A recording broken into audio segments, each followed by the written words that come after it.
লোকটির চোখে কাচের টুকরো ঢুকে সে মারাত্মক জখম হয়েছিল। হাসপাতালে যখন তার জ্ঞান ফিরল, সে অনুভব করলো তার চোখে অদ্ভুত এক শক্তি এসেছে। এখন সে যে কোনো জিনিসের ভেতরটা দেখতে পারে। সে নিজের চোখের ব্যান্ডেজের ভেতর দিয়ে দেখতে পারলো, এমনকি দেয়ালের ওপাশে নার্স কি পড়ে আছে তাও দেখতে পেল। সে ভাবলো হয়তো আঘাতের কারণে তার বিভ্রান্তি হচ্ছে, কিন্তু ডাক্তার যখন রাউন্ডে এলেন, লোকটি তার মাস্কের ভেতরে মুখ দেখে ফেলল এবং মুখে কিছু দাগ দেখতে পেল। সে ডাক্তারকে মাস্ক খুলতে বলল। মাস্ক খুলতেই দেখা গেল সব ঠিক তেমনটাই যেমনটা সে দেখেছিল। হাসপাতাল থেকে ফেরার পর লোকটির বন্ধু তাকে একটি ছোট্ট বোতল দেখালো, যা সে $600 দিয়ে কিনেছিল। বন্ধুর দাবি ছিল এটি অত্যন্ত মূল্যবান এবং এর দাম কোটি টাকা। লোকটি তার বিশেষ দৃষ্টি দিয়ে বোতলটি দেখলো এবং বুঝতে পারলো এটি মাত্র 1 মাস আগে তৈরি, সাধারণ একটি জিনিস। কিন্তু তার বন্ধু তা মানতে নারাজ এবং বোতলটি বিক্রির জন্য লোকটিকে নিয়ে একটি এন্টিক মার্কেটে গেল। প্রথম দোকানদার বোতলটি দেখেই তাদের তাড়িয়ে দিল। দ্বিতীয় দোকানের মালিক সেটির দাম মাত্র $5 বলল। এরপর বন্ধু রেগে গিয়ে তাকে নিয়ে পরের দোকানের দিকে যেতে লাগলো। ঠিক তখন ওই লোকটির নজরে গেল দোকানদারের হাতে থাকা একটি জীর্ণ শীর্ণ পুরনো দেখতে পুতুলের উপর। তার মনে হলো এটি আসল ধন।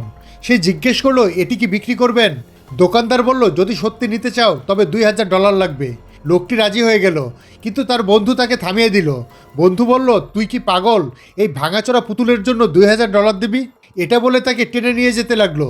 সে তড়িঘড়ি করে বলল ঠিক আছে, $600 দাও আর এটি নিয়ে যাও। লোকটির সাথে সাথে টাকা দিয়ে পুতুলটি কিনে নিল। সেই সময় এক ধনী যুবকের প্রেমিকার পুতুলটি পছন্দ হয়ে গেল। ওই ধনী যুবক তখনই বলল এটা $10,000 আমায় দিয়ে দাও। তখন তার বন্ধু ভাবলো যুবকটি বড়লোক, কিন্তু কিছু বোঝে না। সে দাম চাইল $50,000। অবাক করার বিষয় হলো যুবকটি রাজি হয়ে গেল। সে বলল সামান্য একটা কালো পুতুলই তো, আমার প্রেমিকার পছন্দ হয়েছে, টাকা কোনো ব্যাপার না। রঙের ব্যাপারে সবার মধ্যে বিতর্ক শুরু হলো। এমন সময় একজন নামকরা এন্টিক বিশেষজ্ঞ সেখানে এলেন। তিনি পুতুলটি হাতে নিয়ে পরীক্ষা করলেন এবং বললেন আমি এটি $1,00,000 কিনে নেব। ধনী যুবক হেসে বলল একটা ভাঙা কালো পুতুলের দাম এত? আপনারা সবাই মিলে আমাকে ঠকাচ্ছেন। বিশেষজ্ঞ বললেন এটি কালো নয়, লাল। এরপর তিনি তেল আর কাপড় আনিয়ে আলতো করে পুতুলটি মুছলেন এবং উজ্জ্বল লাল রং বেরিয়ে এলো। বিশেষজ্ঞ জানালেন এটি ওয়াঙ্গো আমলের বিখ্যাত শাহী পুতুল এবং $1,00,000ও এর জন্য খুব কম দাম। এ কথা শুনে প্রথমে দোকানদার আফসোস করতে লাগলো।